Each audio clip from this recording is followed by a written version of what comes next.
Friends, welcome to my YouTube channel मनीषा's biochem classes. हम पढ़ रहे थे क्लास 9 आईसीएसई बोर्ड के केमिस्ट्री का चैप्टर 1 जिसका नाम है द लैंग्वेज ऑफ केमिस्ट्री। इसमें हम लोगों ने बहुत कुछ पढ़ लिया है अभी, और लास्ट वीडियो में मैंने आपको बताया था about valency which is very important topic for chemistry. आज का जो हमारा वीडियो है इसमें हम लोग डिस्कस करेंगे अबाउट वेरिएबल वैलेंसी। वैलेंसी समझने के बाद हम लोगों ने बहुत सारे एलिमेंट्स के वैलेंसीज निकाल लिए हैं, बहुत सारे के आप लोगों को याद भी होंगे, परंतु जब आपने याद किया होगा तो देखा होगा कि कुछ ऐसे एलिमेंट्स हैं जिनकी वैलेंसी एक नहीं होती, जिनकी 2 या 3 वैलेंसी होती है। 2 या 3 वैलेंसी दैट मीन्स जैसे कि हाइड्रोजन की वैलेंसी कितनी 1 और सिर्फ 1 ही होती है। सोडियम की वैलेंसी कितनी 1 और हमेशा किसी भी कंडीशन में किसी भी कंपाउंड में सोडियम की वैलेंसी 1 ही रहती है। क्लोरीन की वैलेंसी हमेशा 1 रहती है। ठीक है, तो ये तो था अबाउट वैलेंसी, जो एक फिक्स्ड वैलेंसी की बात हम लोग करते हैं। बट कुछ ऐसे एलिमेंट्स भी हैं जो कि किसी कंपाउंड में अपनी कोई और वैलेंसी को शो करते हैं, किसी कंपाउंड में अपनी कुछ और वैलेंसी को शो करते हैं। आखिर ये कौन से एलिमेंट्स हैं और इनके पीछे का रीजन क्या है? एक्चुअली रीजन उतना डिटेल में आप लोगों को नहीं पढ़ना है, बट 1-2 पॉइंट्स जो आपके बुक में दिया है मैं उसे ही आपको डिस्क्राइब करूंगी ताकि आपका कॉन्सेप्ट और भी क्लियर हो जाए। ठीक है, तो variable valency what is it? Variable valency it means some elements shows different valencies in different compounds and this is known as variable valency। अब तक तो नोट्स आप लोगों ने लिख भी लिया होगा, तो मेरे इस वीडियो को देखने के साथ यदि आप उसे पढ़ेंगे तो आप लोगों को वो अच्छे से समझ में आएगा। क्लियर? अब ये वेरिएबल वैलेंसी कौन कौन से एलिमेंट से शो करते हैं, मैंने पीरियोडिक टेबल भी आप लोगों को पढ़ाया था, और उस पीरियोडिक टेबल में मैंने D block element, S block element, P block element, यानी स्टार्टिंग में क्या था एस ब्लॉक एलिमेंट्स जिसमें 1 और 2 ग्रुप्स थे, एंड 3 to 12 जो ग्रुप वाले एलिमेंट्स हैं उन्हें हम लोगों ने क्या कहा था डी ब्लॉक एलिमेंट्स, एंड जो 13 to 18 ग्रुप है उसके जो एलिमेंट्स हैं उन्हें हम लोग कहते हैं पी ब्लॉक एलिमेंट्स। क्यों? ये तो मेरे पीरियोडिक टेबल वाले वीडियोस में आप लोगों ने देख ही लिया है। तो ये वेरिएबल वैलेंसी कौन शो करता है और कौन शो नहीं करता है? एस ब्लॉक एलिमेंट्स जितने भी हैं, यानी कि ग्रुप 1 एंड ग्रुप 2 में जितने भी एलिमेंट्स मौजूद हैं, ये सारे के सारे एलिमेंट्स की फिक्स्ड वैलेंसी होती है, वो कभी भी वेरिएबल वैलेंसी शो नहीं करते हैं। Is that clear? Not by S block elements, जो मैंने इस वीडियो में लिखा है इट मीन्स कि एस ब्लॉक एलिमेंट्स कभी भी वेरिएबल वैलेंसी को शो नहीं करते हैं। डी ब्लॉक एलिमेंट्स, अब डी ब्लॉक एलिमेंट्स में हमारा ट्रांजिशन एलिमेंट्स भी आता था और इनर ट्रांजिशन एलिमेंट्स भी आता था। ट्रांजिशन एलिमेंट्स वैसे एलिमेंट्स जिसका electronic outer most electronic configuration था वो NS और N-1D, ये इनका कॉन्फ़िगरेशन होता था, ये मैंने एक्सप्लेन किया है उसमें। साथ में जो डी ब्लॉक है, यानी कि जो डी सबसेल्स हैं इसके, वो कंप्लीटली फिल्ड नहीं होते थे। इनर ट्रांजिशन एलिमेंट्स यानी जो एफ ब्लॉक एलिमेंट्स हैं वो, ये दोनों के दोनों बहुत अच्छे से वेरिएबल वैलेंसी को शो करते हैं। क्लियर? यानी जो डी ब्लॉक एलिमेंट्स हैं वो वेरिएबल वैलेंसी को शो करते हैं। पी ब्लॉक एलिमेंट्स, अब पी ब्लॉक एलिमेंट्स यानी कि ग्रुप 13 to ग्रुप 18 तक का जो एलिमेंट्स है उसे हम लोग पी ब्लॉक एलिमेंट्स कहते हैं। तो P block elements variable valency को जनरली शो नहीं करते हैं जितना हम लोग जानते हैं, यानी अप टू कैल्शियम तक जो एक जनरल बच्चे को पता रहता है वो वेरिएबल वैलेंसी शो नहीं करते हैं। बट कुछ पी ब्लॉक एलिमेंट्स जिनका एटॉमिक नंबर हायर होता है जैसे गैलियम वगैरह, वो वेरिएबल वैलेंसी को शो करते हैं। तो वो कैसे करते हैं ये मैं आपको बताऊंगी जस्ट अभी। Now what is the reason behind it? आखिर ये वेरिएबल वैलेंसी क्यों होती है? तो इसके पीछे 2 रीजन होते हैं। Number one reason is instability of core and the second reason is inert pair effect. तो मैं इन्हीं दोनों को का बेसिक आप लोगों को डिस्क्राइब करने जा रही हूँ. Instability of core. Core means what? ये हम सभी जानते हैं या लास्ट वीडियो में आप लोगों ने ये पढ़ लिया है कि valency depends upon valence electron. Valence electron या तो लूज करके एक्वायर किया जाता है अपने नियरेस्ट इनर्ट गैस कॉन्फ़िगरेशन को, या तो इलेक्ट्रॉन को गेन करके एक्वायर किया जाता है अपने नियरेस्ट इनर्ट गैस कॉन्फ़िगरेशन को, या शेयरिंग करके अपने नियरेस्ट इनर्ट गैस कॉन्फ़िगरेशन को कोई भी एटम एक्वायर करना चाहता है. क्यों करना चाहता है? Because all want to be stable. हम सभी अपने लाइफ में स्टेबल होना चाहते हैं. उसी तरह से एटम भी स्टेबल होना चाहता है और उसकी स्टेबिलिटी तभी होगी जब उसकी वैलेंसी जीरो हो. Is that clear? एक तरह से यदि समझा जाए तो वैलेंसी इज द रिक्वायरमेंट. किसी का रिक्वायरमेंट यदि पूरा हो गया देन वो पर्सन बोला कि आई एम स्टेबल. उसी तरह से यदि एटम की वैलेंसी जीरो हो जाए यानी कि वो स्टेबल है. तो स्टेबिलिटी के लिए वो क्या क्या करते हैं ये तो मैंने लास्ट वीडियो में आप लोगों को बता दिया है.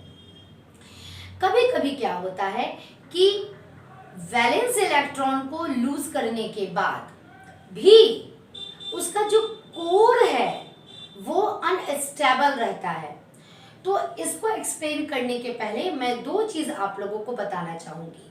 Number one, what is core? ये आखिर कोर क्या है? ये है किसी भी एक एटम का स्ट्रक्चर. ठीक है, ये K shell, L shell, M shell and so on. M shell यानी आउटर मोस्ट जो शेल है, this is K shell, this is L shell and this is M shell. Clear? K shell में भी कुछ electron है, चलिए 2. L shell में भी कुछ इलेक्ट्रॉन है, ठीक है 8. एंड एम शेल में भी कुछ इलेक्ट्रॉन है, माना कि 1 इलेक्ट्रॉन है. एम शेल को हम लोग क्या कहते थे? Valence shell. और इसमें जो इलेक्ट्रॉन पाया जाता है उसे क्या कहते थे? ये सारा मैंने बता दिया है, वैलेंस इलेक्ट्रॉन. इसके बाद जितना भी शेल्स बचेगा, दिस वन यानी के एंड एल, इस कंडीशन में के एंड एल, इसे ही हम लोग कह देंगे core. Is that clear? Once again I repeat. Valence shell को छोड़कर, क्लियर? वैलेंस शेल को छोड़कर उसके अंदर का जितना भी शेल्स है वो सारे के सारे कहे जाते हैं कोर. क्लियर? नाउ इसमें जो बॉन्डिंग में पार्टिसिपेट करता है, भाई नेचुरली बॉन्डिंग में पार्टिसिपेट कौन करता है? Valence shell. लेकिन कभी कभी किसी कंडीशन में, किसी रीजन से, ये रीजन मैं अभी बताऊंगी आप लोगों को, क्या होता है कि जो इसका पेनल्टीमेट शेल है, penultimate shell just after valence shell. तो वैलेंस शेल के बाद ये एल हो गया हमारा penultimate shell. L is the penultimate shell, ये भी मैं बता चुकी हूँ, पेनल्टीमेट शेल. तो ये पेनल्टीमेट शेल में भी जो इलेक्ट्रॉन है वो बॉन्डिंग में पार्टिसिपेट करना शुरू कर देते हैं ड्यू टू सम रीजन. या क्लियर? वैलेंस शेल में जो इलेक्ट्रॉन है यानी कि वैलेंस इलेक्ट्रॉन तो बॉन्डिंग में पार्टिसिपेट कर ही रहा है, but due to some reason कभी कभी क्या होता है कि पेनल्टीमेट शेल में जो इलेक्ट्रॉन्स मौजूद हैं उनमें से कुछ इलेक्ट्रॉन्स बॉन्डिंग में पार्टिसिपेट करना शुरू कर देते हैं. And this is the reason of variable valency. Clear हुआ? ये था पहला पॉइंट. सेकंड पॉइंट जो मैं आपको समझाना चाहती हूँ वो भी मैं समझा चुकी हूँ पहले. Half filled and full filled are more stable. ये मैंने लास्ट वीडियो में बताया था, याद होगा आपको. Half filled and full filled are more stable और stable. Half filled and full filled यानी कि शेल्स, या तो यानी कि जो उसके सब शेल्स होते हैं, क्योंकि अब अगर यदि हम लोग सब शेल्स के द्वारा नहीं समझेंगे तो आप लोगों को ये टॉपिक समझ में नहीं आएगा. शेल आप सिर्फ electronic configuration only from atomic number 1 to 20 तक लिखने के लिए ही याद रखिए. 20 के बाद जैसे ही हम लोग इलेक्ट्रॉनिक कॉन्फ़िगरेशन की बात करेंगे वहां पर आपका सब शेल्स वाली बात आ जाती है, SPDF आपको वैसे ही करके समझना चाहिए। Now half filled and full filled are more stable, यानी कि सब शेल्स या तो आधे भरे हुए हो या पूरे भरे हुए हो तभी वो स्टेबल होते हैं, उससे ज़्यादा या उससे कम होता है तो वो अनस्टेबल होते हैं। और इसी वजह से कुछ एलिमेंट्स वेरिएबल वैलेंसी शो करते हैं and this is the instability of core. Is that clear? अब ये मैं 2 एग्जांपल लेकर आपको समझाऊंगी ताकि आपका कॉन्सेप्ट और भी क्लियर हो जाए। नाउ फर्स्ट एग्जांपल मैंने लिया है आयरन। आयरन यानी फेरम, इसका एटॉमिक नंबर कितना होता है? 26। अब इसका एटॉमिक नंबर 26 है, हम लोग अपने ऑफ प्रिंसिपल के हिसाब से आधार पर इसका इलेक्ट्रॉनिक कॉन्फ़िगरेशन लिखेंगे। चलिए 1s2 2s2 2p6 3s2 3p6 2s2 4s2 and 3d6. This is the electronic configuration of iron in the simple way. परंतु यहाँ हम लोगों को ये समझना है कि इसने वेरिएबल वैलेंसी कैसे एक्वायर किया, क्यों इसकी वेरिएबल वैलेंसी होती है। इसलिए मैं क्या करूंगी कि शेल्स के आधार पर इसके इलेक्ट्रॉनिक कॉन्फ़िगरेशन को लिखूंगी ताकि आप लोगों को वैलेंस शेल का अच्छे से समझ में आ जाए। मैंने लास्ट वीडियो में ये भी बताया था कि आपका ये वैलेंस शेल कौन सा होगा, इसमें जो लास्ट में वो वैलेंस शेल नहीं होगा, क्योंकि हम लोग यहाँ बात करें वैलेंस शेल की, बट यहाँ SPDF लिखा हुआ है सब शेल्स। आपको इस बात पर ध्यान देना था, मैंने क्वेश्चन भी पूछा था, ठीक है। तो इसमें इसका वैलेंस शेल कौन होगा? This one 4। क्लियर? 4 वाला जो होगा वो वैलेंस शेल होगा, और अगर ये इलेक्ट्रॉन को लूज करेगा तो ये अपने इस वैलेंस शेल से लूज करेगा। आखिरी में लिखा हुआ है, इसका मतलब आप वैलेंस शेल नहीं समझ लीजिएगा इसे। Is that clear? ठीक है, आपको 1 हो गया फर्स्ट शेल, 2 वाला हो गया सेकंड शेल, 3rd वाला हो गया 3rd शेल एंड 4th वाला हो गया 4th शेल।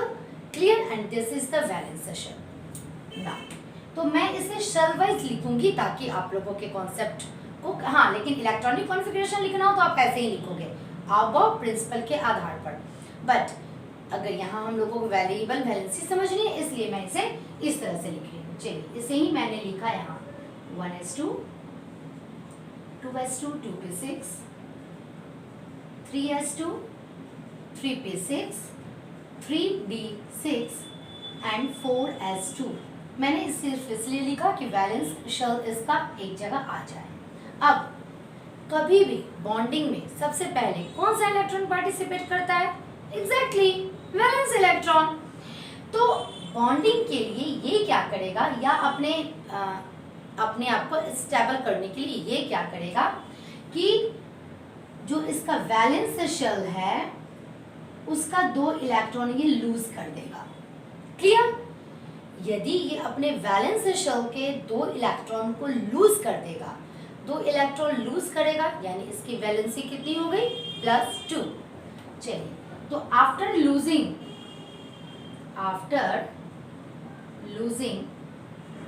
4s2 अब इसका इलेक्ट्रॉनिक कॉन्फ़िगरेशन क्या होगा?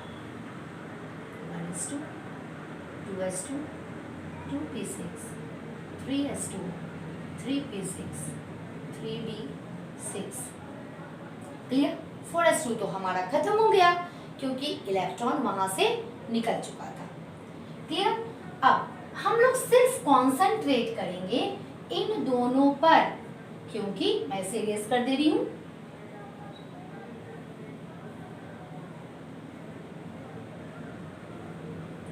This is D block elements. अब डी ब्लॉक एलिमेंट में जो हमारा इलेक्ट्रॉनिक कॉन्फ़िगरेशन वो क्या है? ns n-1d।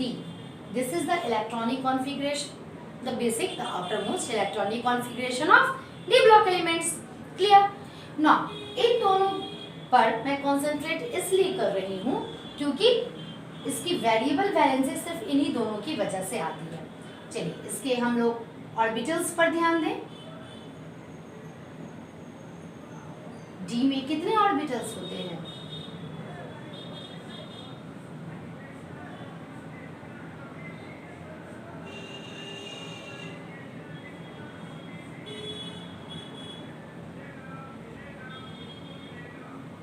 3d6 मैंने आपको ऑर्बिटल्स में फिल करना बताया था। चलिए इसमें 6 इलेक्ट्रॉन्स हैं, 1 2 3 4 5। क्लियर? पहले हम लोग उसको हाफ फिल्ड करते हैं, यही रूल होता है। And this is 6। Clear? And इसमें 1 and 2। ये क्लियर हुआ? अब जब इसने 4s इलेक्ट्रॉन को लूज कर दिया तो हमारा ये ऑर्बिटल या ये सबशेल्स तो गायब हो गए। Clear? And this is after, once again I am writing to explain you, losing 4s2 electron. हमारा जो लास्ट वाला बचा वो क्या बचा? 3d6। और जब इसने लूज किया तो इसकी वैलेंसी कितनी हो गई? +2। Is that clear? यहाँ पर आयरन की वैलेंसी हो गई +2 क्योंकि उसने +2 लूज किया। क्लियर? अब हमारा बचा 3d6। दिस इज कोर या ये इसका पेनल्टीमेट शेल है। कौन? 3 वाला। तो 3 में s तो भाई सेटिस्फाइड है, इसे 2 चाहिए, 2 है इसके पास। p वाला भी सेटिस्फाइड है क्योंकि इसे 6 चाहिए, 6 है इसके पास ना। d वाले को टोटल कितने चाहिए? 10 इलेक्ट्रॉन्स होने चाहिए। तो आइदर 3d10 होता तो ये सेटिस्फाइड होता, या इसका 3d5 होता तो ये सेटिस्फाइड होता। क्लियर? क्योंकि मैंने बताया था फुल फिल्ड और हाफ फिल्ड और स्टेबल। तो यहाँ पर ये ना फुल फिल्ड है ना हाफ फिल्ड है। फुल फिल्ड होने के लिए इसे और 4 इलेक्ट्रॉन चाहिए, वो कहाँ से लेगा बेचारा? क्लियर? उसे लेना मुश्किल है। तो ये इस कंडीशन में क्या होता है, यानी कुछ ऐसे कंडीशंस आ जाते हैं। बेटा जब भी कोई केमिकल रिएक्शन होता है तो वहाँ उस सराउंडिंग में कुछ स्पेशल कंडीशंस आ जाते हैं। क्लियर? अब ये कंडीशन यानी it totally depends upon the energy, किस इन्वायरमेंट में यानी किस सराउंडिंग में वो रिएक्शन हो रहा है, किस एलिमेंट के साथ वो रिएक्ट कर रहा है और उस समय वहाँ पर कैसी एनर्जी है। क्योंकि हम लोग जब भी ऑर्बिटल्स, सबशेल्स एंड शेल्स की बात करते हैं तो वो सारा क्या है? हमारा एनर्जी लेवल होता है इलेक्ट्रॉन का। ये टॉपिक आपका क्लियर होना चाहिए। जो भी हम लोग शेल्स, सबशेल्स या ऑर्बिटल्स की बात करते हैं, वैसा नहीं है कि कोई ऐसे कमरे बने हुए हैं और एक रूम से निकलकर वो दूसरे रूम में जाकर के ट्रांसफर हो रहा है। ये सिर्फ एक्सप्लेन करने के लिए टीचर्स उसे बताते हैं। Actually this is energy level, यानी यहाँ जो इलेक्ट्रॉन है इसके पास एक खास एनर्जी है, इससे ज़्यादा यहाँ वाले इलेक्ट्रॉन के पास एनर्जी है। तो कितनी एनर्जी उसे मिली उस रिएक्शन के दौरान, इसकी वजह से भी इलेक्ट्रॉन का ट्रांसफर इधर से उधर होता है। या तो वो लूज कर सकता है या तो वो गेन कर सकता है, और इस तरह से उस पर ही उसकी वैलेंसी डिपेंड करती है। And this is basic. Clear? आप ये दिमाग में रखिएगा कि ये एनर्जी के कारण होता है। क्योंकि ये मैंने पहले भी बताया था, एनर्जी ज़्यादा मिल जाएगी तो वो आउटर सेल में चला जाएगा, एनर्जी कम मिल जाएगा तो वो लोअर सेल में चला जाएगा। ये सब कुछ ठीक है। तो एक रिएक्शन के दौरान किस तरह के एलिमेंट्स के साथ ये रिएक्ट कर रहा है, क्या वहाँ पे सराउंडिंग है, क्या कंडीशन है उस रिएक्शन के दौरान, इन सब पर इसकी वैलेंसी डिपेंड करती है। तो और जब भी भाई बॉन्डिंग क्यों होगी? स्टेबिलिटी के लिए होगी। क्लियर? तो 4s2 को जब इसने लूज किया to acquire the inert gas configuration, उस समय इसकी वैलेंसी भाई +2 हो गई। ये हम लोग सभी जानते हैं। परंतु अब यहाँ पर बात आई कि जो हमारा कोर है, जो हमारा पेनल्टीमेट शेल है, ठीक है, वो तो इनस्टेबल है। क्यों इनस्टेबल है?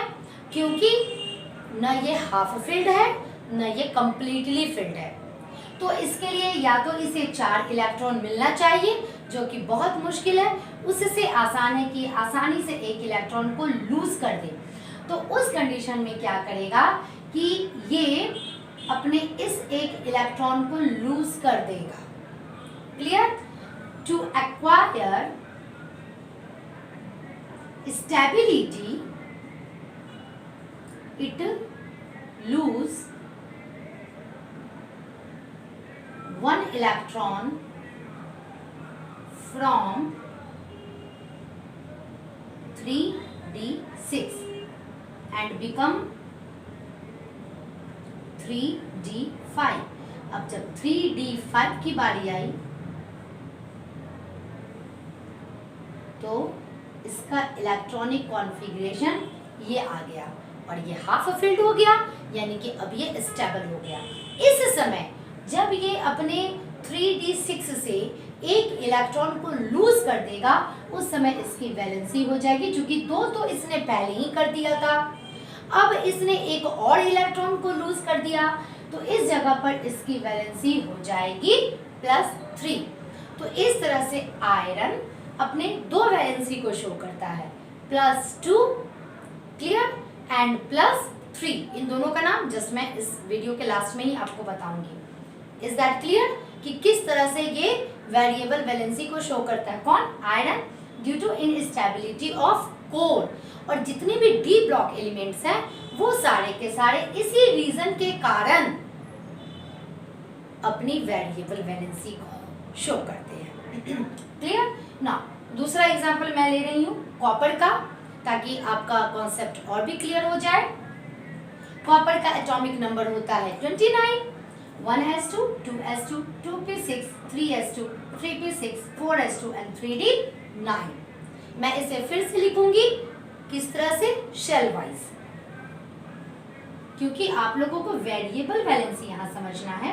आपको इलेक्ट्रॉनिक कॉन्फ़िगरेशन इस वीडियो में लिखना नहीं सिखाया जा रहा है, वो मैं सिखा चुकी हूँ। 3d9 and 4s2।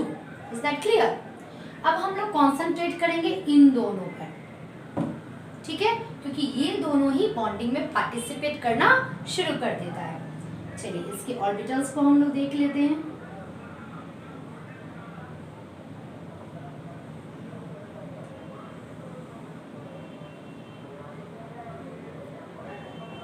One, 2, 3, 4, 5. This is for 3d9. 1, 2, 3, 4, 5. ध्यान दीजिए, फिलिंग्स आपको इसी तरह से करनी है। 6, 7, 8 and 9. Is that clear? Now this is 3d9 and this is 4s2, 1 and 2. Clear? ये इसके ऑर्बिटल का कंस्ट्रक्शन है ना।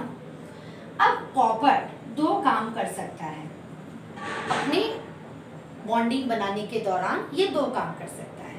पहला काम ये क्या करेगा कि भाई नेचुरली आउटर मोस्ट जो इसका शेल है, यानी जो इसका वैलेंस शेल है, इसमें 2 इलेक्ट्रॉन मौजूद हैं, तो ये लूज करेगा इस 2 इलेक्ट्रॉन को। जब लूज करेगा तो इसकी वैलेंसी हो जाएगी +2। क्लियर? इतना डिटेल मैंने नोट्स में नहीं लिखा है, इसलिए आप लोग इस वीडियो को अच्छे ध्यान से देखिए।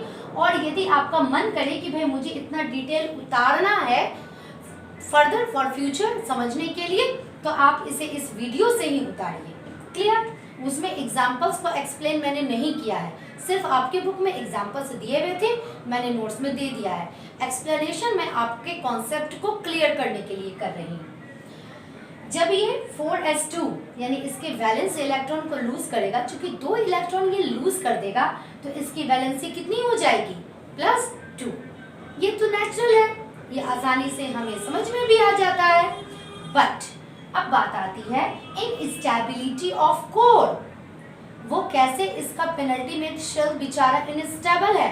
जस्ट मैंने भी क्या बताया, या तो वो हाफ फिल्ड रहे या तो वो फुल फिल्ड रहे, वो स्टेबल होगा। जहां वो इन दोनों कंडीशन उनके पास नहीं आता है, वो इनस्टेबल हो जाता है, उसे स्टेबिलिटी चाहिए होती है। तो 3d9 इससे स्टेबल होने के लिए क्या होना चाहिए? अदर इसके पास 1 इलेक्ट्रॉन आ जाए, क्लियर, ताकि ये कंप्लीटली फिल हो जाए, या 1, 2, 3, 4 इलेक्ट्रॉन को ये लूज कर दे ताकि ये हाफ फिल्ड हो जाए। तो भाई कभी भी ज़्यादा इलेक्ट्रॉन को लूज करना या ज़्यादा इलेक्ट्रॉन को गेन करना बहुत मुश्किल होता है, क्योंकि दोनों में एनर्जी चाहिए होती है। एटम बेचारा छोटा सा जान कहाँ से इतनी एनर्जी लेकर आएगा? वो जितना भी पॉसिबिलिटी रहे, अगर उसे लूज भी करना होता है तो वो कम इलेक्ट्रॉन को लूज करना चाहता है, गेन भी करना होता है तो वो कम ही इलेक्ट्रॉन को गेन करना चाहता है। ठीक है, तब इस कंडीशन में, स्पेशल कंडीशन में, it is only depends upon special condition. इस स्पेशल कंडीशन में क्या होता है कि 4s का एक इलेक्ट्रॉन निकलकर चला आता है 3d में और इस समय इसका कॉन्फ़िगरेशन हो जाता है 3d10 completely filled and 4s1 half filled. Is that clear? Once again I repeat. किसी स्पेशल कंडीशन में to make penultimate shell stable क्या होता है, एक इलेक्ट्रॉन इसके वैलेंस शेल से निकल कर चला आता है इसके d ऑर्बिटल में और इस तरह से इसका कॉन्फ़िगरेशन ये हो जाता है 3d10 एंड 4s1. यहाँ हमारा कंप्लीटली फिल्ड हो गया एंड 4s हमारा हाफ फिल्ड हो गया, तो हमारा ये कॉन्फ़िगरेशन स्टेबल हो गया. अब यदि इसे बॉन्ड बनाना हो तब ये क्या करेगा कि अपने वैलेंस शेल को ही लूज करेगा और इस कंडीशन में कॉपर की वैलेंसी हो जाएगी +1 क्योंकि इसने सिर्फ एक ही इलेक्ट्रॉन को लूज किया. तो इस तरह से फर्स्ट रीजन हमारा क्लियर होता है instability of core. Now the second reason for variable valency is inert pair effect. Inert pair effect का जो डेफिनेशन है वो मैंने नोट्स में नहीं दिया था क्योंकि वो आप लोगों को इसका डिटेल या यानी इसका डेफिनेशंस आप लोगों को नहीं पढ़ना था, सिर्फ ये पढ़ना है कि what is the reason behind variable valency. इसलिए यदि किसी को मन करे तो आप मेरे इस वीडियो से आप इसके डेफिनेशन को लिख सकते हैं और इस टॉपिक को समझिए अच्छे से क्योंकि जब कॉन्सेप्ट क्लियर होता है बच्चे तो याद करना बहुत ही आसान हो जाता है. फर्स्ट रीजन आप लोग समझ गए होंगे, instability of core, and the second reason is inert pair effect. What is it? Inert pair effect it means कभी कभी क्या होता है कि आउटर मोस्ट शेल में जो s ऑर्बिटल में मौजूद जितने भी इलेक्ट्रॉन्स होते हैं वो भाई कहते हैं कि नहीं, मैं वैलेंस इलेक्ट्रॉन हूं तो बट मैं बॉन्डिंग में पार्टिसिपेट नहीं करने वाला हूं. क्यों नहीं करने वाला हूं? क्योंकि भाई उतनी एनर्जी मुझे नहीं मिल रही है, मैं न्यूक्लियस से उतना ज़्यादा अट्रैक्ट नहीं हो पा रहा हूँ. यानी अब बॉन्डिंग में पार्टिसिपेट करने का मतलब ये जो वेरिएबल वैलेंसी है ना वो जनरली इलेक्ट्रोवैलेंसी ही होती है. तो यानी कि इलेक्ट्रॉन को लूज करना, आप कितना इलेक्ट्रॉन यानी आप इट मीन्स कि जो एटम्स है वो कितना इलेक्ट्रॉन लूज कर रहे हैं इस पर डिपेंड करता है उसकी वैलेंसी ना. तो इस कंडीशन में ये s ऑर्बिटल क्या कहेगा कि नहीं भाई मैं बॉन्डिंग में पार्टिसिपेट नहीं करूंगा. ठीक है, और जब कोई s ऑर्बिटल में आउटर मोस्ट s ऑर्बिटल में नॉट कोर s ऑर्बिटल में मौजूद इलेक्ट्रॉन बॉन्ड में पार्टिसिपेट नहीं करता है वैलेंस इलेक्ट्रॉन होने के बावजूद, उसे ही हम लोग कहते हैं inert pair effect. Inert means unreactive, inactive. Pair it means s block, s not s block, s orbitals में 2 इलेक्ट्रॉन होते हैं यानी 1 पेयर होते हैं और इफेक्ट वो जब इनर्ट हो जाते हैं, नोबल हो जाते हैं, उसी कंडीशन को हम लोग कहते हैं इनर्ट पेयर इफेक्ट. जैसा मैंने अभी थोड़ी देर पहले बताया था कि जो भी बॉन्डिंग होता है उसका स्पेशल कंडीशन होता है, तो स्पेशल कंडीशन के आधार पर ये सारे इफेक्ट्स आते हैं. कोई एक फिक्स रीजन नहीं बता सकते हैं कि भाई नहीं ये कंडीशन होगा तो ये सारे आप लोगों को पढ़ने सीनियर क्लासेस में. क्लियर? तो किसी स्पेशल कंडीशन में ये सारे इफेक्ट्स नजर आते हैं. जैसे इनस्टेबिलिटी ऑफ कोर मैंने बताया था, उसी तरह से इनर्ट पेयर इफेक्ट भी होते हैं. चलिए इसका एक डेफिनेशन एक बार देख लें. Tendency of the 2 electrons in the outer most atomic s orbital to remain unshared in compound of post transition metal. पहले तो आपको यहाँ तक का क्लियर हो गया होगा कि s outer most s orbital में मौजूद इलेक्ट्रॉन की टेंडेंसी कि मैं बॉन्डिंग नहीं बनाऊंगा, मैं शेयर्ड नहीं होऊंगा, ही कहलाती है inert pair effect. Is that clear? ना अब ये होता किस में? ये होता है p ब्लॉक एलिमेंट्स में. p ब्लॉक एलिमेंट्स में तो जस्ट अभी मैंने कहा कि वेरिएबल वैलेंसी बहुत, हाँ नहीं होती है ऐसा मैंने नहीं कहा था, कम होती है, ठीक है। पोस्ट ट्रांजिशन मेटल्स यानी पी ब्लॉक एलिमेंट्स ही हैं but of higher atomic number. P block आपका जो पीरियोडिक टेबल का स्ट्रक्चर था, ये मैंने पीरियोडिक टेबल में अच्छे से क्लैरिफाई किया था। ग्रुप 3 टू ग्रुप 12 तक जो है वो है ट्रांजिशन एलिमेंट्स, उसके बाद हमारा पी ब्लॉक एलिमेंट्स आता है। तो आपका इसमें 2 पीरियड छोड़कर यहाँ से जो भी मेटल्स होंगे ना, जो भी मेटल्स होंगे, ध्यान दीजिएगा, ये जो वेरिएबल वैलेंसी शो करने वाले हैं वो मेटल्स होते हैं मैक्सिमम केस में। हाँ, कुछ हैं नॉन मेटल्स, जैसे नाइट्रोजन है, फास्फोरस है, सल्फर है, ये वेरिएबल वैलेंसी को शो करता है, but maximum variable valency is shown by metals. तो पोस्ट ट्रांजिशन मेटल्स यानी इस ट्रांजिशन एलिमेंट्स के बाद जो भी मेटल्स आ रहे हैं वो यदि वेरिएबल वैलेंसी को शो करते हैं तो वो इनर्ट पेयर इफेक्ट के कारण शो करते हैं। जैसे गैलियम हो गया, लीड हो गया, टीन हो गया, क्लियर, ये सारे। ऊपर वाले क्यों नहीं करते हैं? ऊपर वाले इट मीन्स कि क्यों नहीं एल्युमिनियम कर लेता है, एल्युमिनियम क्यों नहीं वेरिएबल वैलेंसी करता है? चलिए देखते हैं। एल्युमिनियम का atomic number 13, 1s2, 2s2, 2p6 and 3s2 and 3p1। यहाँ D आया ही नहीं, क्लियर।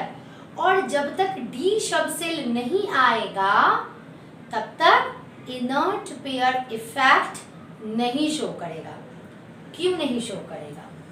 जब तक D शब्द सेल्स नहीं आएगा तब तक वो इनर्ट पेयर इफेक्ट को शो नहीं करेगा। क्यों नहीं करेगा? इसके लिए आप लोगों को थोड़ा सा नॉलेज होना चाहिए ऑर्बिटल के स्ट्रक्चर का। वैसे ये आप लोगों को फिर पढ़ना है आगे। S ऑर्बिटल का शेप होता है स्फेरिकल, P का होता है डम्बल एंड D का होता है double dumbbell, just like this. F का अभी तक एग्जैक्ट शेप नहीं पता चल पाया है क्योंकि वो काफी कॉम्प्लिकेटेड शेप होता है। शेप का मीन्स क्या एंड ऑर्बिटल्स का मीन्स क्या, ये मैं बहुत बार आप लोगों को बता चुकी हूँ।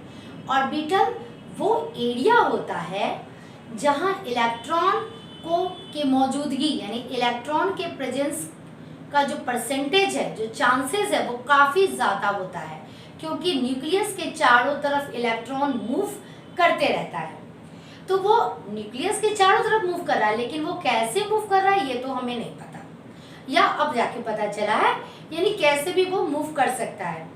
तो एस ऑर्बिटल में जो इलेक्ट्रॉन है वो इस तरह से एक स्फीयर में ही मूव करते हैं। एक स्फीयर में, जस्ट मैं ये 2 डायमेंशनल बता रही हूँ, वो 3 dimensional just like a ball, वो मूव करते रहते हैं। पी में जो भी इलेक्ट्रॉन्स होते हैं वो इस तरह से मूव करते रहते हैं, क्लियर। ये तो भाई मैंने पेन हाथ में लिया हुआ है, ये बॉल तो यहाँ कोई नहीं लटका हुआ है, ठीक है। मेरा जो सीबीएसई का वीडियोस है उसमें आप देख लीजिएगा एटॉमिक स्ट्रक्चर का, उसमें अच्छे से बताया हुआ है। यदि ये कल्पना कीजिए कि ये कुछ हवा में लटका हुआ है, जस्ट लाइक दिस, ये लटका हुआ है, तो इलेक्ट्रॉन उसके चारों तरफ किधर भी तो मूव कर सकता है ना, कैसे भी मूव कर सकता है। तो यदि स्फीयर में किया तो एस, यदि वो उसने डबल शेप्ड में किया मूव, दिस इज पी, और यदि डबल डबल शेप्ड में उसने मूव किया तो दिस इज डी। तो जहां डी अगर ऐसा कोई कॉन्फ़िगरेशन आ जाए, जैसे कि गैलियम का मैंने लिखा है, यदि ऐसा कोई कॉन्फ़िगरेशन आ जाए, चूंकि एस ऑर्बिटल का साइज छोटा होता है तो डी वाला उसे पूरी तरह से कवर अप कर लेता है। ये है एस और ये डी वाला इलेक्ट्रॉन पूरी तरह से उसे कवर अप किए हुए है। क्या होगा? न्यूक्लियस का जो फोर्स है यानी न्यूक्लियर फोर्स है वो एस तक नहीं जा पाएगा अच्छे से, ठीक है। और एक जो एनर्जी लेवल है उसका ना, वो उसे इनर्ट बनाने का काम करेगा। तो ये इसी कंडीशन में हो सकता है। मैं सिर्फ यहाँ ये समझाना चाह रही हूँ कि ग्रुप 13, ग्रुप 14, ग्रुप 15 में जो एलिमेंट्स हैं वो वेरिएबल वैलेंसी को शो सारे के सारे एलिमेंट्स नहीं करते हैं, सिर्फ हायर एटॉमिक नंबर वाले एलिमेंट्स करते हैं। क्यों? क्योंकि जब तक d ऑर्बिटल नहीं आएगा तब तक ये इनर्ट पेयर इफेक्ट नहीं होगा, क्योंकि इनर्ट पेयर इफेक्ट होता है ड्यू टू शील्डिंग इफेक्ट, यानी d ने s को शील्ड कर दिया, इसकी वजह से वो क्या होगा कि वो लूज नहीं करेगा।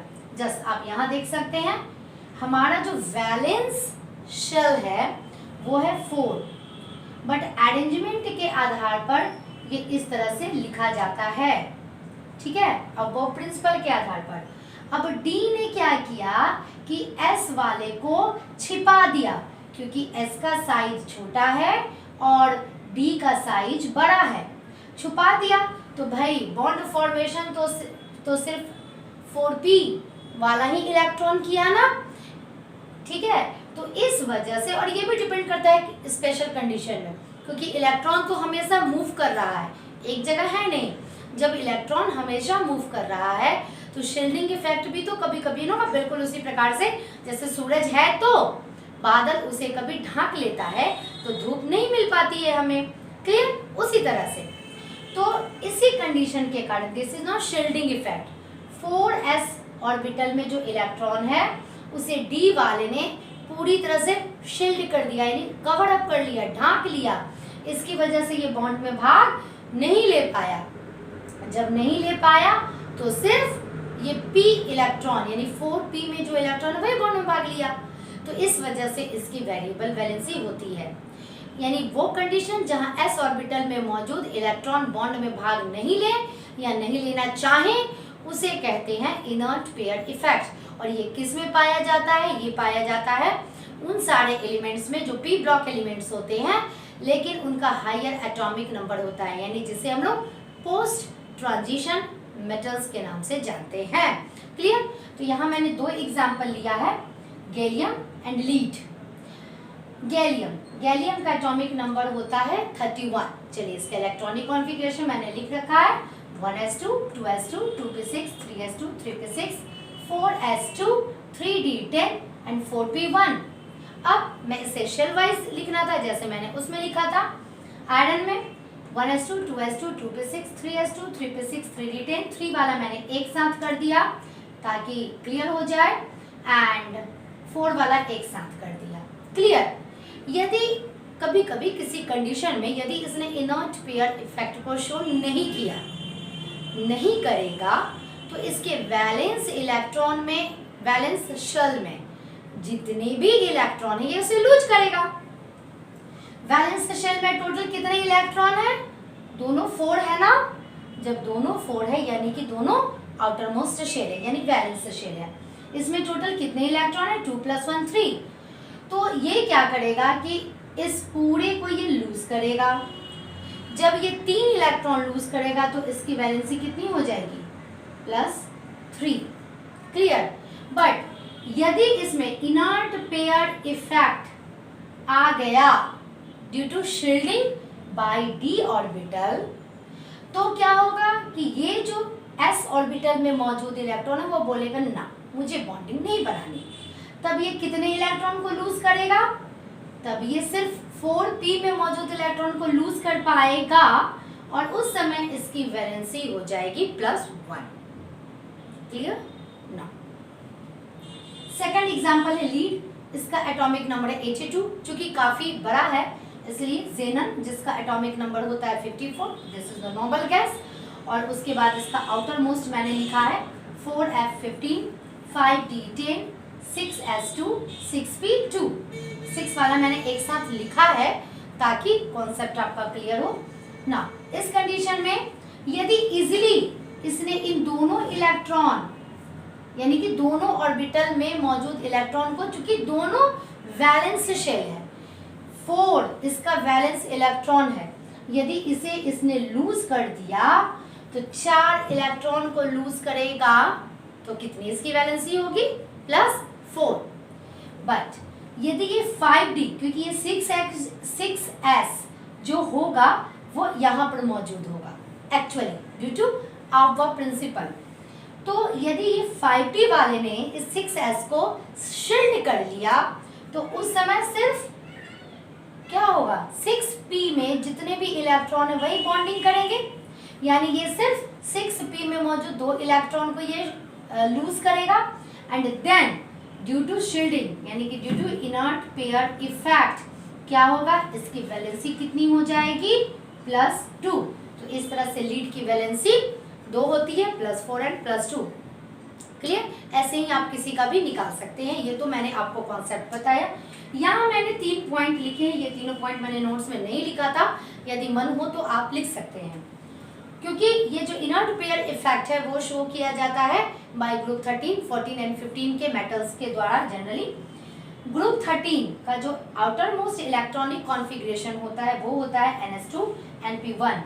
यदि इसने पूरा वैलेंस इलेक्ट्रॉन को लूज कर दिया तो इसकी वैलेंसी 3, लेकिन यदि ड्यू टू शील्डिंग इफेक्ट और due to inert pair effect यदि ये हमारा NS2 यानी कि जो S में जो 2 इलेक्ट्रॉन है अगर ये नहीं निकला तो इसकी वैलेंसी कितनी हो जाएगी, 1। उसी प्रकार से ग्रुप 14 NS2 NP2 पूरा हुआ यानी कंप्लीटली इसने लूज किया तो इसकी वैलेंसी 4। शील्डिंग इफेक्ट या इनर्ट पेयर इफेक्ट के कारण सिर्फ ये 2 इलेक्ट्रॉन जाएगा तो इसकी वैलेंसी 2।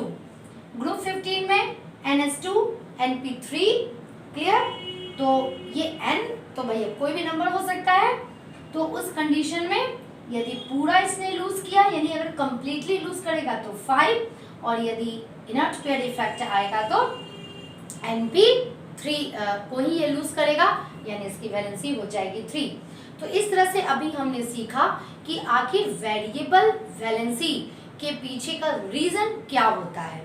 ठीक है, अब हम लोग पढ़ेंगे कि इसको हम लोग नेमिंग कैसे करते हैं, क्योंकि वेरिएबल वैलेंसी के आधार पर ही हमारे कंपाउंड का नाम भी रखा जाता है ना।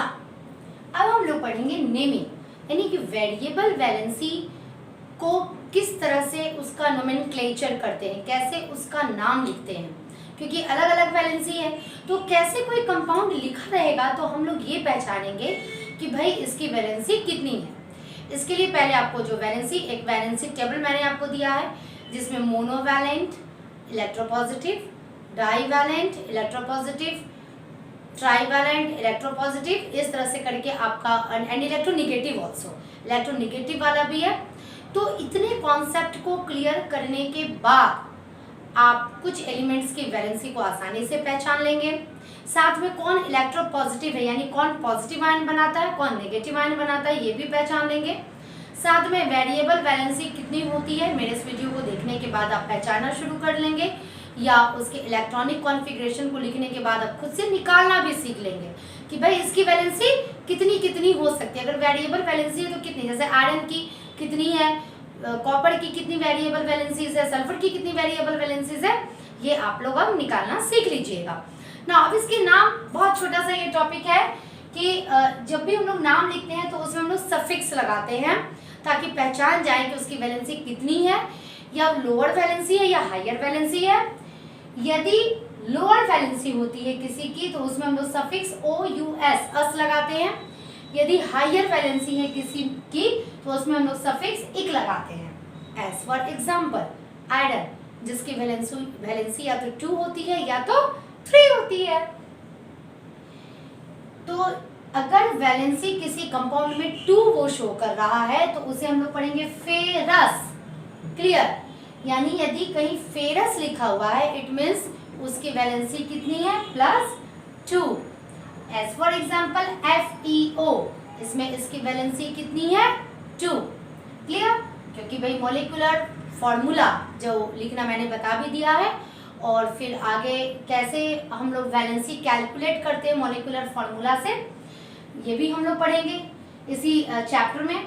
तो FeO क्लियर, यानी कि इसकी वैलेंसी 2 है तो नेचुरली इसका नाम क्या होगा, फेरस ऑक्साइड, या तो इसे हम लोग फेरस ऑक्साइड लिखेंगे या आयरन 2 ऑक्साइड। इस तरह से ब्रैकेट के अंदर यदि रोमन न्यूमेरल्स में यदि जो भी नंबर लिखा जाता है उससे उसकी वैलेंसी शो की जाती है। ठीक है, तो आयरन 2 ऑक्साइड यानी कि इसमें आयरन की वैलेंसी है 2। सेकंड वन फेरिक, क्योंकि आयरन की वैलेंसी होती है 2 and 3, 2 कम वाला हो गया यानी लोअर हो गया, 3 हायर वाला हो गया। यदि 3 है तो उसमें हम लोग फेरिक लगाएंगे, जैसे FeTO3, इसका नाम हो जाएगा फेरिक ऑक्साइड। इट मीन्स इसमें इसकी वैलेंसी 3 है और इसे हम लोग आयरन 3 ऑक्साइड भी बोल सकते हैं।